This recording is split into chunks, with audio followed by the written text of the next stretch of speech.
नारद जी के चेहरे पे उदासी है, वो निराश है। ये देख करके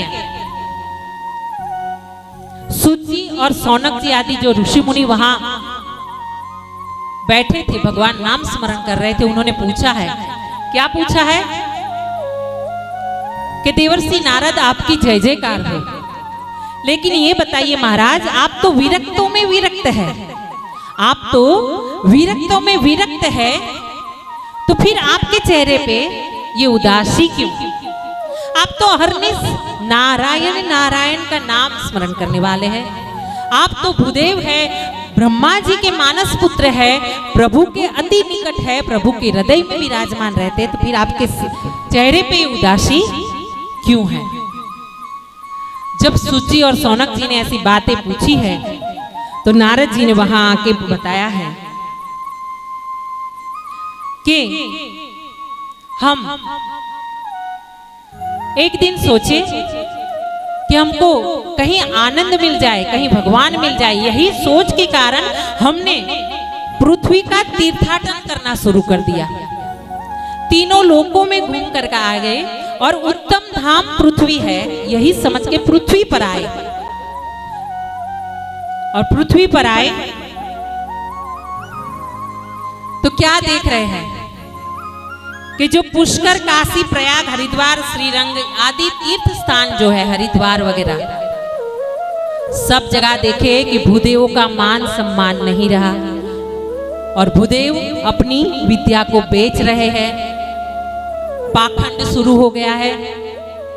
पाखंड से ज्यादा इतना हो गया है कि स्त्रियों का मान सम्मान बढ़ गया है और स्त्री का मान इतना बढ़ा है कि स्त्रियों का मर्यादा का एक जो होना चाहिए वो मर्यादा तोड़ रही है स्त्रियां। सब जगह कलयुग ने डेरा डाला है और तीर्थों के गुरु पुष्कर, व्यास गादी में वशिष्ठ, प्रयागराज में तीर्थों के राजा प्रयागराज और राज की गद्दी पे राजा दशरथ, इन चारों का महत्व हमारे संसार में, हमारे धर्म में सबसे ज्यादा है। जब पुष्कर में देखा उन्होंने कि ज्यादा कलयुग का यहाँ पे दमन हो रहा है तो वो गए प्रयाग से आगे, कहाँ? वृंदावन। उन्होंने सोचा कि जहाँ स्वयं भगवान ने जन्म लिया है और उन्होंने लीलाएं की है तो वहाँ तो अच्छा ही होगा, वहाँ पे धर्म का स्थापन होगा, वहाँ कहीं पे धर्म दिखने को मिल जाएगा, वहाँ पे हमें आनंद मिल जाएगा, है ना? वो वृंदावन गए हैं।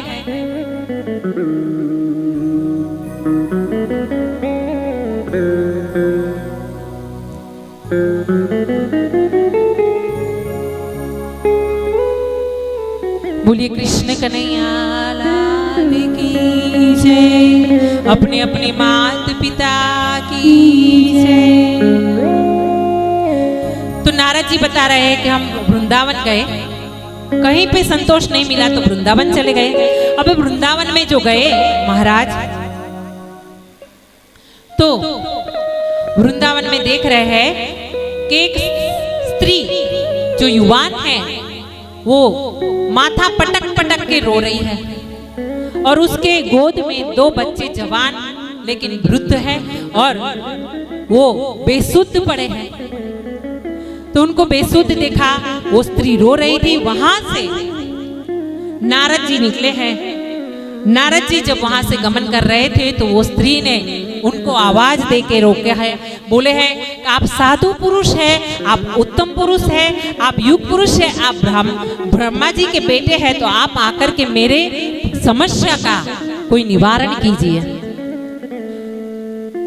जब नारद जी वहां गए, उन्होंने देखा कि ये रो रही है स्त्री और उनकी गोद में दो बेटे वृद्ध से। तो उन्होंने पूछा, देवी आपको तकलीफ क्या है?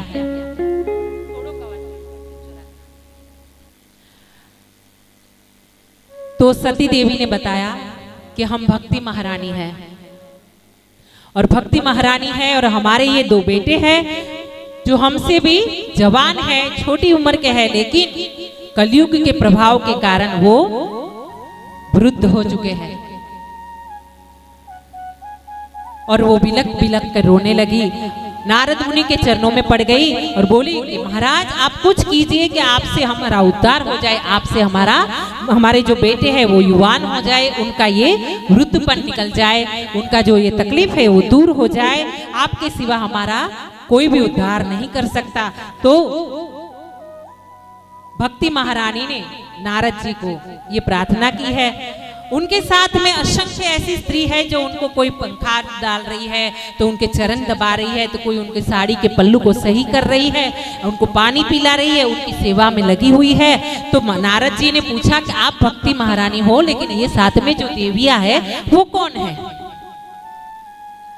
तो भक्ति महारानी ने ये बताया कि ये जो सब देवियां है ना वो सब है तीर्थ, जो गंगा, यमुना, सरस्वती, गोदावरी आदि नदियां हैं, वो है, वो हमारी सेवा में भगवान के कहने पर आई है। नारद मुनि ने आगे ध्यान लिया है, ध्यान करके उन्होंने सोचा है कि भक्ति महारानी का ऐसा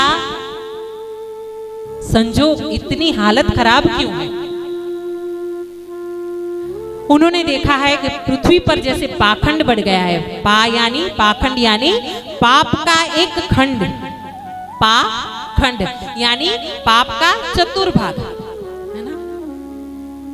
पाखंड उसको बोलते हैं जैसे हमारे में कुछ ना हो, टीला टपका लगा दिया, बैठ गए और सबको आपको बताने लगे धागा बांधो, हमको गुरुजी बनाओ, वो पाखंड होता है ना। जब तक आपके हृदय में हमारे लिए भाव ना हो तो आप हमें गुरुजी बना नहीं सकते, और जब तक हमारे में उतनी ताकत ना हो कि आपका कोई भी प्रश्न का हल ना करे, हमें गुरुजी बनने का अधिकार नहीं है। नहीं तो हमारी भी लुटिया डूब जाएगी, है ना। तो ये है पाप का ही एक खंड है, और वो है पाखंड, जो पृथ्वी पर सबसे ज्यादा असत्य बोलना, व्याभिचार करना, पर स्त्री गमन करना, पर पुरुष गमन करना, ये पाप में बताया गया है। उसमें सबसे ज्यादा बताया गया है असत्य बोलना, क्योंकि असत्य से ही सब शुरू होता है। आप एक बार झूठ बोलते हो ना, फिर बार बार झूठ बोलना शुरू होता है। एक झूठ को छुपाने के लिए बार बार बार बार झूठ बोलना पड़ता है। इसीलिए पहला ही नियम लेना चाहिए, असत्य नहीं बोलेंगे। और उसके बाद भक्ति महारानी ने बताया कि हम द्रविड़ देश में हमारा जन्म हुआ, कर्नाटक में हम पले बड़े, महाराष्ट्र में हमको थोड़ा सा सम्मान मिला, और भागवत जी भगवान में कोई कोई गुणीजन ऐसे बताते हैं कि गुजरात में आकर के वो जीर्ण हो गई। कौन? भक्ति महारानी, है ना।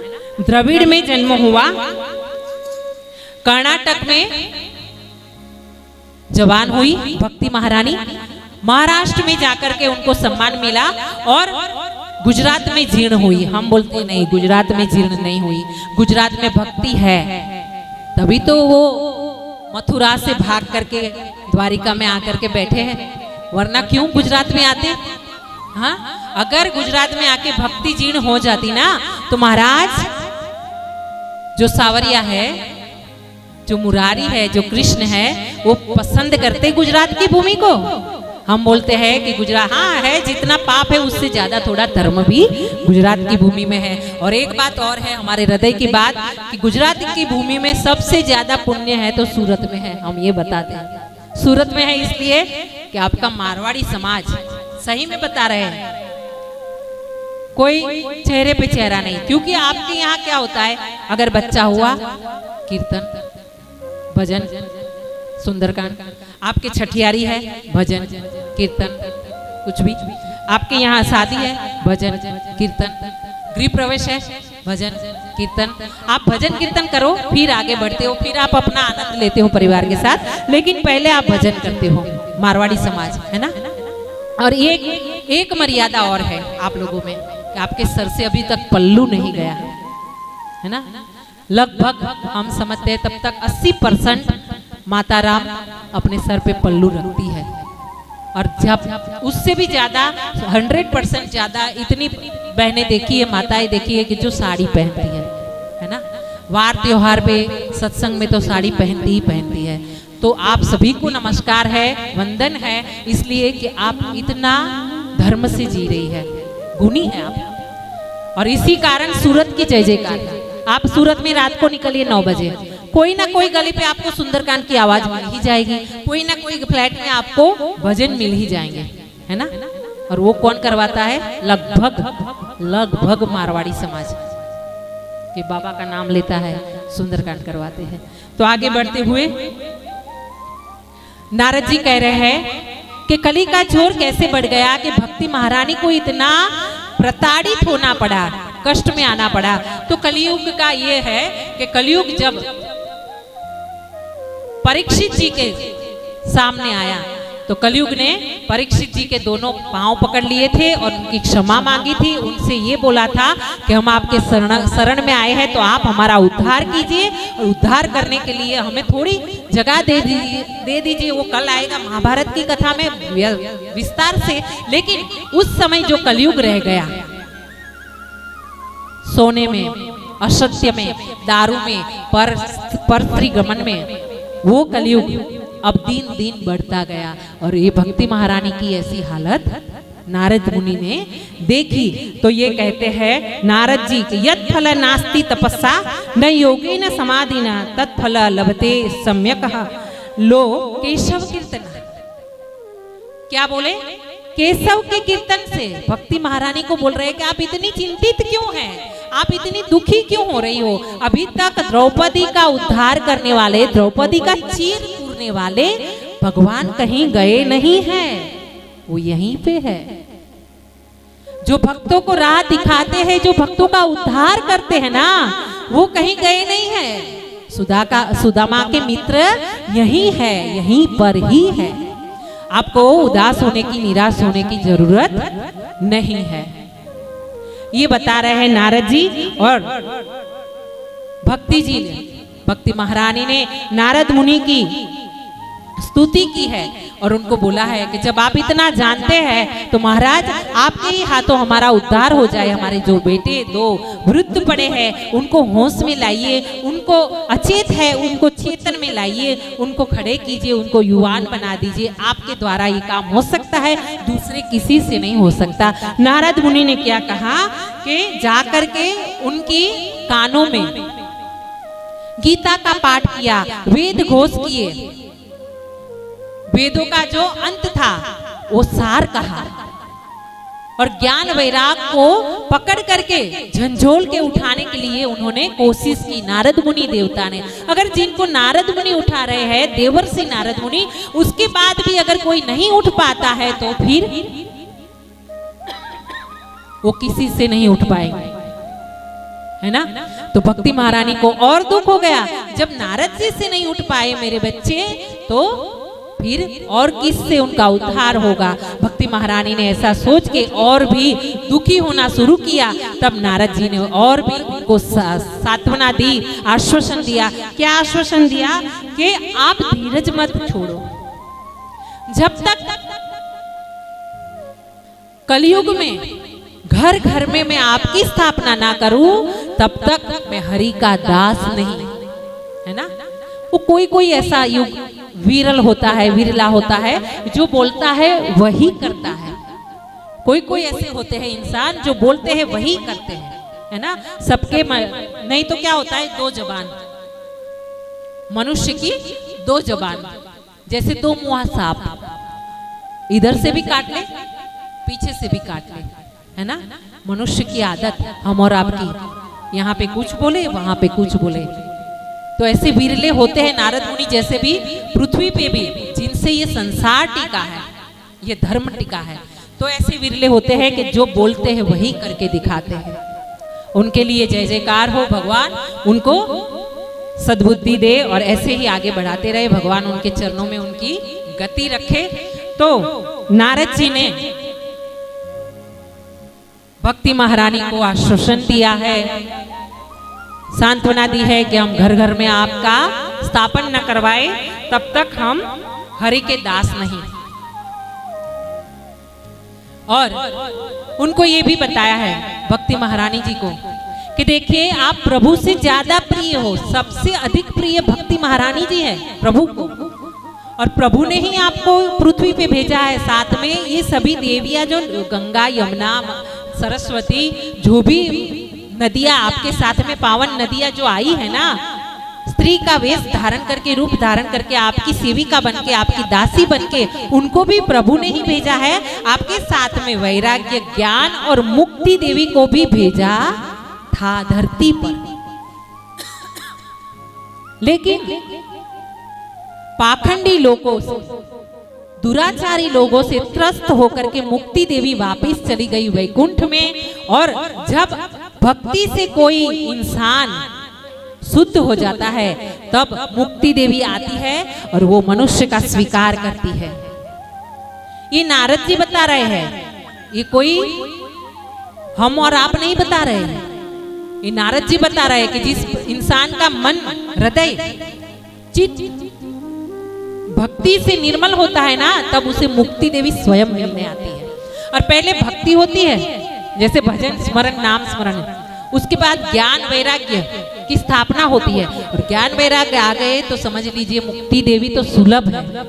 और मैं यहाँ से बोल रही हूँ, हम यहाँ से कह रहे हैं, मुझे मुक्ति कभी नहीं चाहिए, 100 जन्म में भी मुझे मुक्ति नहीं चाहिए। क्यों नहीं चाहिए? मुझे चाहिए भागवत जी या भजन या सुंदरकांड, कुछ भी मिलता रहे, चाहे मैं अकेली घर पे गाऊं, मुझे यही मिलता रहे, मुझे मुक्ति नहीं चाहिए। मुझे भगवान का नाम स्मरण चाहिए, बस यही मेरी प्रार्थना है और यही मेरी दक्षिणा है भागवत जी की, कि मुझे ये नाम स्मरण, ये मौका भगवान को याद करने का मिलता रहे। तो नारद जी ने यही कहा है और भक्ति महारानी ने उनका वचन याद करके अपने मन को स्थिर करा है। और फिर एक आकाशवाणी हुई है। आकाशवाणी जानते हैं ना, आप सुने होंगे शब्द, गगन में, आकाश में आवाज आती है। आकाशवाणी हुई है, क्या हुआ है कि कुछ सत्कर्म कीजिए, सत्कर्म कीजिए, सत्कर्म कीजिए, ऐसे 3 बार आवाज हुई है।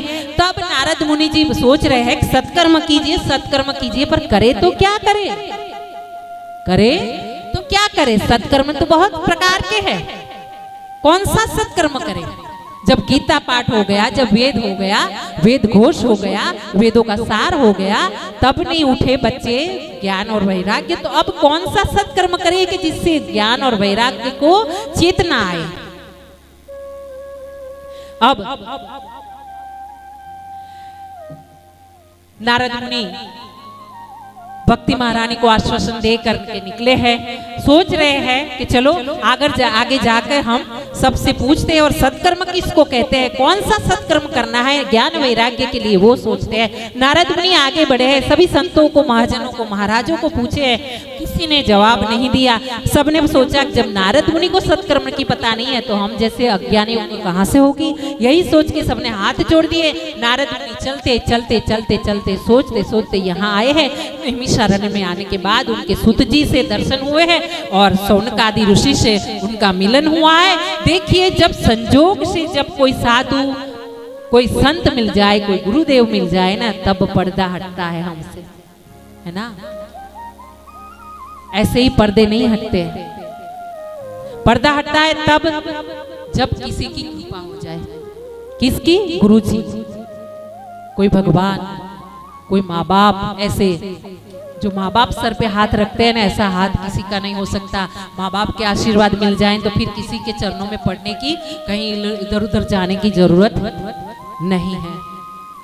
लेकिन माँ बाप के मन को खुशी मिले ऐसा काम बच्चा भी तो करना चाहिए ना, है ना? अगर बच्चे भी ऐसे मिले, कभी कभी होता है कि दिए तले अंधेरा, दिए के तले अंधेरा रह जाता है ना?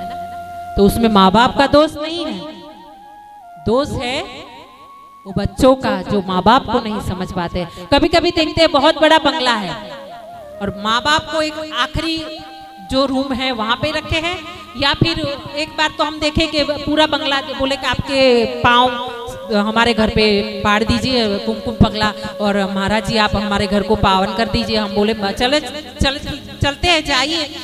जाकर के उनके घर में देखे, पूरा बंगला देखे, इतना बढ़िया सजाए थे, एसी सब रूम में, सब व्यवस्था से सब सजाया हुआ था। लास्ट में जाकर के देखे कि बाहर पीछे में आंगन था, आंगन में एक पतरे का वो छज्जा था, वो छज्जा के नीचे एक छोटी सी खटिया थी और खटिया के ऊपर एक बहुत उम्र वाले दादाजी बैठे हुए थे और वो माला लेके नाम स्मरण कर रहे थे। तो हम गए, उनके पास गए, तब उनको पता चला उतनी उम्र वाले। हम बोले जय सिया राम बाबा, तो बोले कि हाँ बेटा जय सिया राम। तो हम बोले कि ये कौन है भैया?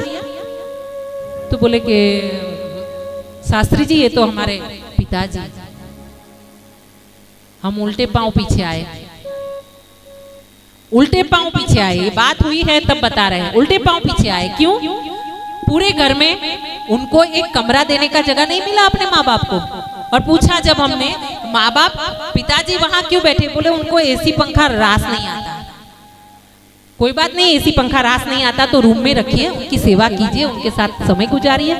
लेकिन नहीं, नारद जी निकले हैं, सूत जी से बात हुई है, सूत जी ने कहा है कि देखिए सर्व धर्म में सभी सत्कार्य में समय कम रहता है, उस हिसाब से हम शॉर्ट में आपको कथा बताते जाएंगे। इसीलिए भूदेव को यहाँ बिठाया है, ब्रह्म देवता को, कि पूरा उनका पाठ हो और जो हमसे छूट जाए वो पढ़े और अपना अखंड पाठ खंडित ना हो। और साथ में माला, जो माला से भगवान का नाम स्मरण होता जाए तो पूर्ण फल अपने सबको मिले।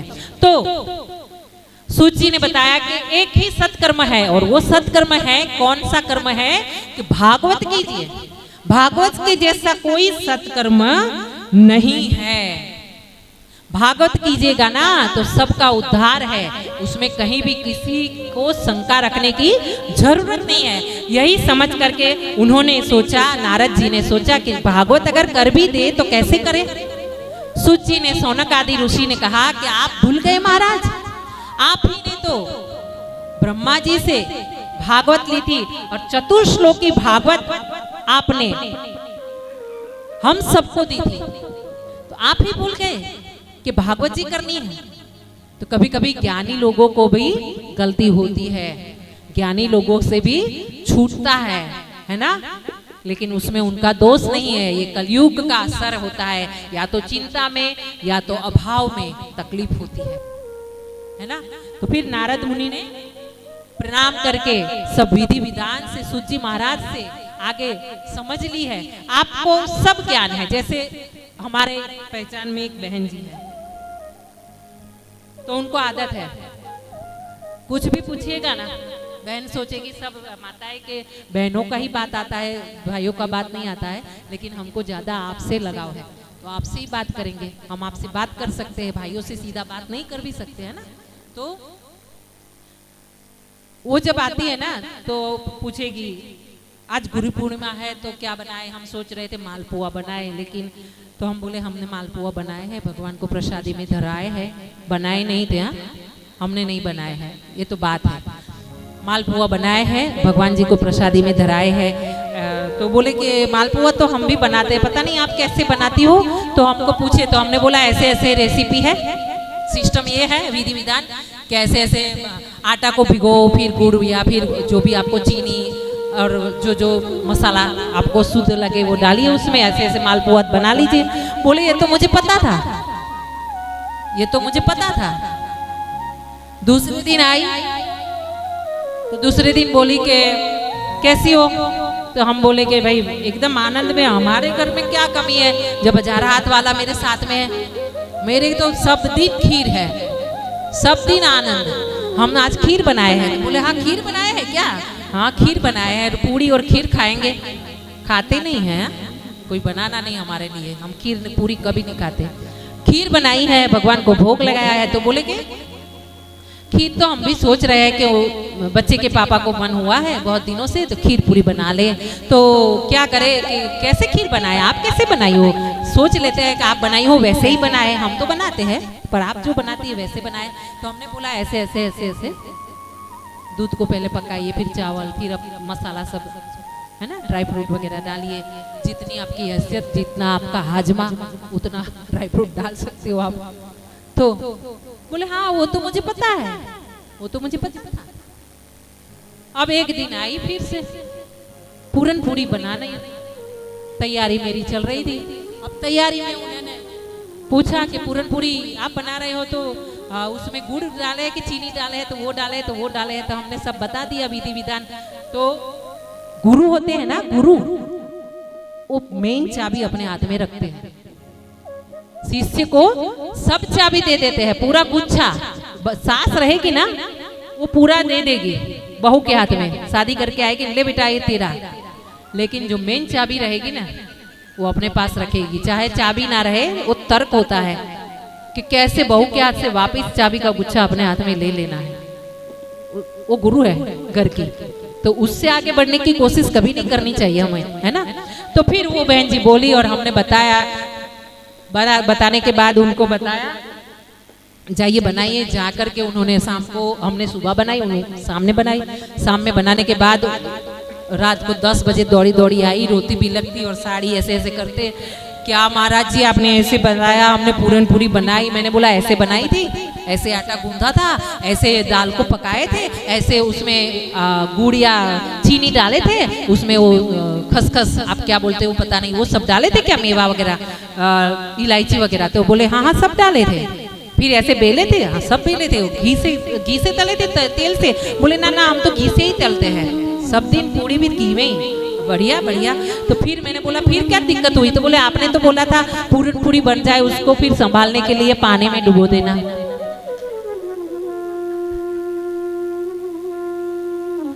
फिर आपके पति आए, उसको पानी से निकाल के गरम गरम खिलाना।